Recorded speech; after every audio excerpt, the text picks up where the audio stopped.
കേശുവിന്റെ കവിത. അണ്ണനാ? അമ്മേ, ഈ കവിത അമ്മ വെച്ചോ. ഇത് എനിക്കെന്തിനാ? അമ്മയ്ക്ക് അടുപ്പിലിട്ട് കത്തിക്കാം. അടുത്തത് ലച്ചു, ഭവാനി. ഈ 2 കവിതകളും 10 പൈസ കൊള്ളത്തില്ല. എൻ്റെ പൊന്ന് സാറന്മാരെ, ഞാനൊരു 100 പ്രാവശ്യം പറഞ്ഞതാണ് ഈ വക പരിപാടിക്കൊന്നും പോവാതെ ഈ കവിതയൊക്കെ എഴുതാൻ അറിയാവുന്ന ആൾക്കാരുണ്ട്, അത് പറഞ്ഞാൽ മനസ്സിലാവണ്ടേ? സുരേന്ദ്രൻ. അതെ, ഞാൻ തന്നെ. പലർക്കും ഇടയിലാണല്ലോ ജോലി. എങ്ങനെ മനസ്സിലായി? അത് കവിത വായിച്ചപ്പോ മനസ്സിലായി. ഇതേ കയ്യിൽ വെച്ചു. എന്താ സാറേ? നമുക്ക് പരിപ്പ് ഉദയം എടുക്കാം. ആരാണ് ഗൗരി? ഞാൻ വേണമെങ്കിൽ തുപ്പി കാണിക്കാം. അല്ല, ഇത് വായിച്ചിട്ട് ഞങ്ങൾക്കൊന്നും മനസ്സിലായില്ല, എന്നാലും ഞാനൊന്ന് വായിക്കാം.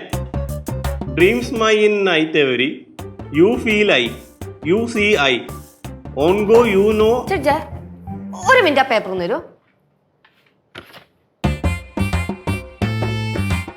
ടൈറ്റാനിക് സിനിമയിലെ പാട്ട് തല തിരിച്ച് എഴുതി വെച്ചേക്കുവാണല്ലേ.